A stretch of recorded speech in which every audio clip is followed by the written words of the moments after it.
question one, I think the first two questions, particularly on superannuation sector, for the obvious reasons. Now, Prime Minister, why is there no superannuation coverage for Papua New Guinea for everyone? Is that a possibility later on? Thank you, Cullighan. Once again, superannuation right now by law, it's really those who are contributing, the employers, that's a contribution. I think NASFUND is moving in a way we're opening up for SME contributors. Government right now looking at policy for those who are willing contributors themselves. How can we match through programs? So that policy is being tailored as we speak. And so if you contribute and save, then how can government also complement your contribution at a percentage that is that commensurates where you are contributing? And encouragement to Papua New Guineans to step out to also willingly save for the future for those who can save. We've been lucky thus far that our one-talk system has covered us thus far. But as we move into a contemporary lifestyle, where especially in the urban setting, someone is working his entire life, or someone has been living in the city doing SMEs his entire life, in the sunset of our lives, find it hard to settle back in the villages, or we may be distant in the future from our one-talk system coverage. We do encourage Papuans to think about saving for life after active life. And government is tailoring a policy to see whether we could match those who voluntarily save themselves. Thank you very much. Rajeev, do you want to add anything in there? Thank you very much, Prime Minister. That would really be a welcome move. Currently, as per legislation, employers who have minimum of 15, they contribute. Less than 15, they don't contribute. So that is something area which we work on. And last year we had more than 300 employers who has got number of employees less than 15. They have joined the funds. So definitely it is happening, not compulsory, not mandatory. It is just because of the education and information we share. But what Prime Minister just now alluded, that it's going to be a welcome move, and it is going to change, revolutionize the whole industry, the way we take superannuation. At this time, I would like to take opportunity to thank Prime Minister. In this budget, they have given 2% tax, which was there when you exit at the age of 55 after completing your retirement age. So government has made it 0% tax. So this really support. So thank you very much. I'll re-emphasize that. For the first time now, we remove tax from those who make exit. Just part of some of this help we're giving the economy, and so you don't pay tax. What we've announced also is that we're looking at this policy. If you're rolling out the SME guy, or individual guy out there, you sit in the mama or papa sales market, you deposit into a NASFUND, and your deposit taking in, government's looking at a policy, we can match that. This to encourage savings. I've seen many elderlies who are running around broke in their own country. They may have been active very early on, they support the tribe and everybody else, but when they're in their 60s and 70s, no one runs to them. And so this, we'll tailor this so that it's not an ATM for you to withdraw in your senior years. It's something that you could draw on until you got closer to rest. So that policy will be developed, and we want to also announce this.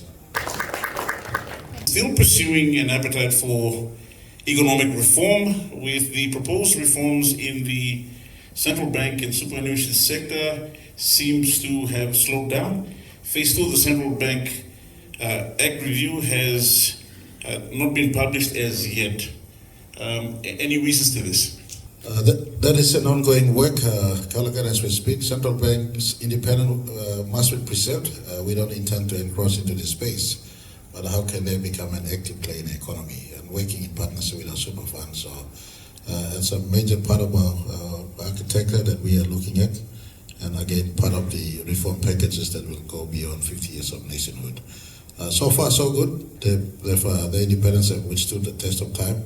Mekere Morata did entrench that independence. But I believe there's a role for them to participate more greater in the economy. And we're asking them to, we're working with them to look into that space.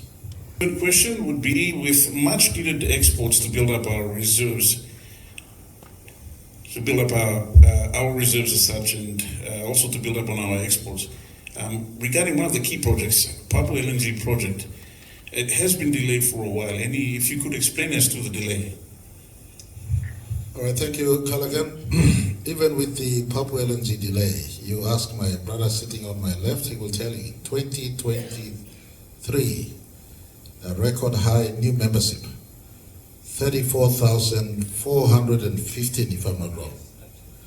34,415 new members in 2023. I look forward to the numbers again for 2024. He's telling me declarations they will be soon making over 10%. The last time we've seen over 10% was almost 10 years ago, if I'm not wrong. Now there is an indication that there's activity happening in the economy, even without Papua LNG. Even without Papua LNG. Our focus on non-extractive sector resource is starting to bear result. For the last 4 years now, for the first time in our nation's history, we post about 4% growth in the non-resource sector. Some people were thinking I was stupid when I divided agriculture minister into 4 ministries. We were targeting production in these key export sectors: oil palm, coffee, cacao, our exportable products. So, the ship is turning around in the right direction. To turn around a big ship in the right direction, you don't make a 90-degree turn ASAP. Those who belong to the maritime area knows you like tanim liklik kanu, you must not tanim harem, you must isisi tanim what they capture lo solwara. Big black kanu blows PNG isisi tanim now. It is close to Circle of right area. In terms of reserve, even with the Papua LNG, we've had for the first time now we've hit past $4 billion worth of reserve we maintain. And currently, right now, we have 18 months of forex supply. 18 months of forex supply. The result of allowing Kenya to free flow on the market is for Kenya to find its right value. So those who hold dollars outside can bring it back into a market, like the exporters. They want to bring back Kenya to the market when Kenya is at the right value. Of course, there's an effect on those who are importing. And that fine balance will be found. But right now we have over $4 billion in our forex. The Treasury and Central Bank, they've been maintaining that for the last almost 2 years now, the highest ever in the nation's history. Papua LNG will come on at the end of the year. They'll be announcing FID. And I went to Davos. I met the CEO of Total and also the CEO of ExxonMobil. They did indicate to me they're working together. The cost blowout. The first tender went out for the EPC contractors to construct the project. The cost came in at $18 billion. The project was modeled at a $12 billion construction cost. So with that, they've re-tendered again. They hope to bring the cost down because the cost has a direct correlation to IRR of the project. And so that is being worked upon. We hope by the end of this year they announce FID.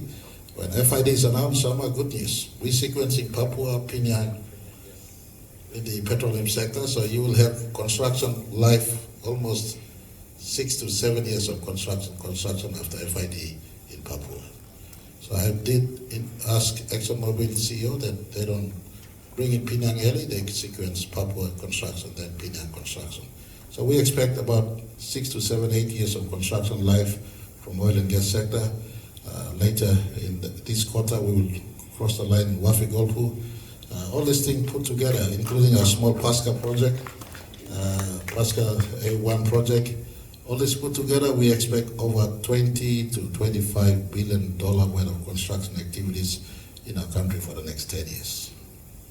So this will be sequenced, and I want to tell our country we're in a good spot at the right time. Those of you in the financial sector, those of you in the SME sector, prepare yourself. Don't be left behind when these projects come. I forewarn all of you, these projects coming ahead. Thank you very much, Prime Minister. And of course, when it comes to our state-owned entities, now, what is the operational vision for PNG Power Limited looking forward? When the mention of partial privatization has come about, what does that actually look like in practice for PNG Power? PNG Power, Telikom, and all our state-owned enterprises, we are entertaining the thought of partial privatization. They've been running it so long, through the public service modus operandi. We must change now, 50 years on. The environment in 1975, when they were set up, is different from the environment in 2025. In 1975, it was more public service oriented, service to our people. In 2025, it's business to the country. Power is key, telecom is key, and everything is key. I think there's a room for private sector coming in to run the management, and we benefit from the service and dividend. The model is simply the Mekere model in BSP. Mekere model in BSP is clearance. We don't need to go for Harvard to do rocket science studies. Mekere farmed out PNGBC, a smaller company in BSP then took over management. We were reduced to equity holders. Today, BSP equity pays more back to the state than even Telikom as a monopoly pays, or PNG Power as a monopoly pays. There's a space for partial privatization. Minister Duma has been instructed already. We retain 51%. The private partner holds 49%, similar to the program model, and they will be given the management. So Minister Duma's team is working on a template for expression of interest. It will be called out. Anyone out there, whether you are a southern investor, or a western investor, or a northern investor, or eastern investor, or anyone locally, an opportunity for our super fund partners, our super fund sitting here, or domestic consortium of our super funds pulling together. And you take 49, you take management, you take control of the board, we become passive participant, and we beneficiary of service, and we beneficiary of dividend that is returned. So 51-49% split, with management right going to the 49% holder of the joint venture. Thank you very much. Mr. Rondoke, would you like to add anything on? Yes, thank you, Cullighan. I think with the public-private partnership, a lot of the organizations that we've had, PPL, Telikom, as the Prime Minister rightfully said, they are public service oriented. For someone like me coming from the private sector, I could see that in terms of the work ethics, the way things were being worked at, the way I saw it, and it speaks the language of public service mentality, and we've got to change that. Even though by name we say Telikom, PPL, or any of the state-owned enterprises are private companies, the way it operates, it does not operate like a private company, working on time, being there when it really matters, getting the job done on time, working on deadlines. Those are things that really affect a lot of the SOEs. I have seen it at Telikom. I have done everything we could with my board. There has been a lot of restructure going on. There is one restructure we would like to do, and we are still holding back on it because Telikom has gone through a lot of changes in the last 10 years. The big one that we have done is the merger between B-Mobile and Telikom. Before we were separated, now we are put back into it again. So you can imagine that there's a lot of people in the organization. And these are Papua New Guineans I'm talking about. There's something that we need to do differently. As individuals, this is a 50-year running. We now need to change the culture of not only Telikom, but all the state-owned enterprises. Then I think we will see a lot of changes in all the organizations.